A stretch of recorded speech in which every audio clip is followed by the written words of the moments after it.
kawan soalan yang kita nak tengok satu lagi topik bertajuk kurangkan bahan kimia dalam makanan. So macam mana kita nak kurangkan bahan kimia ni dalam makanan kita? So kita tengok macam mana kita nak buat.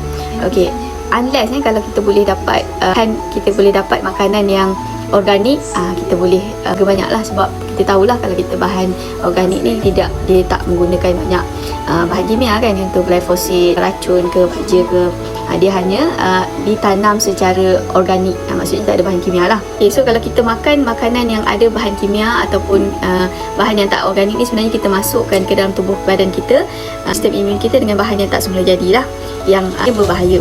So bahan kimia dalam makanan yang sangat banyak digunakan dalam makanan proses untuk panjangkan dia punya jangka hayat lah. Sebab tu kalau kita tengok makanan-makanan proses ni, dia banyak menggunakan bahan-bahan kimia. Salah satu sebab adalah untuk memanjangkan jangka hayat makanan tu lah. Kimia yang digunakan dalam makanan juga digunakan untuk meningkatkan dia punya rasa, meningkatkan daya tarikan dari rasa, bau, kelihatan dan dia punya tekstur lah.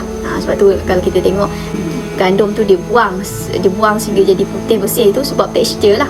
Kalau dia tak buang serat, dia tak buang semua tu, dia tak dapatlah tekstur yang halus tu. Kalau dia tak dapat tekstur yang halus tu, macam mana dia nak buat makanan macam contohnya kek, pastry semua ni, tak jadilah benda tu. Setengah bahan kimia makanan digunakan untuk hijack otak kita, jadi kita akan mengidam makanan tersebut lagi dan lagi lah. Ini apa yang dibuat oleh industri lah, mereka tahu apa yang mereka buat. So mereka dah hijack dah otak kita, yang disebut sebagai reward system ni, dia hijack serotonin dan dopamin. Sebab tu kita ketagih. Kita makan makanan proses ni, kita suka nak buang sebab kita ketagih. Sebab dia spike kita punya insulin, dia mengeluarkan kita punya hormon dopamin, endorfin. Hormon ni hormon reward lah, reward system, yang mana kita akan nak lagi. So malangnya makan makanan sebegini datang dengan kos bayaran kesihatan. So kalau kita makan makanan yang macam ni, yang meningkatkan ketagihan ni, contohnya yang spike kita punya, yang memaksa kita punya reward system ni, endorfin dan dopamin ni, kita tahulah kita kena bayar dengan kesihatan lah. Sebab benda tu dia mengganggu kita punya sistem tubuh badan.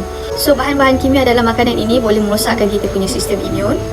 Contohnya termasuklah aspartam, MSG, Ajinomoto tu dah, sunset yellow tartazine, sodium sulfite, sodium benzoate, cinnamaldehyde, acid propionic, carrageenan, emulsifier. Dan bahan-bahan kimia makanan ini boleh memberi kesan kepada sistem imun dalam pelbagai arah, termasuklah merosakkan beberapa jenis imun sel, menghalang pengeluaran kedua-dua inflammatory dan inhibitor cytokine, immune messenger, trigger respon allergic yang menyebabkan sistem menjadi hypersensitif dan merosakkan kita punya mikrobiota dalam usus. Cara untuk elak daripada bahan-bahan kimia yang ada dalam makanan ini masuk ke dalam tubuh badan kita adalah dengan cara kita makan makanan sebenar, ataupun kita masak sendiri, ataupun kita pilih bahan-bahan organik. Itu adalah kaedah terbaik lah untuk kita nak elak daripada bahan-bahan kimia yang ada dalam makanan itu untuk masuk dalam tubuh badan kita. Sebab kita tahu dengan makan makanan yang tak sebenar atau makan makanan proses ni, ia mempengaruhi kita punya mikrobiota dalam usus.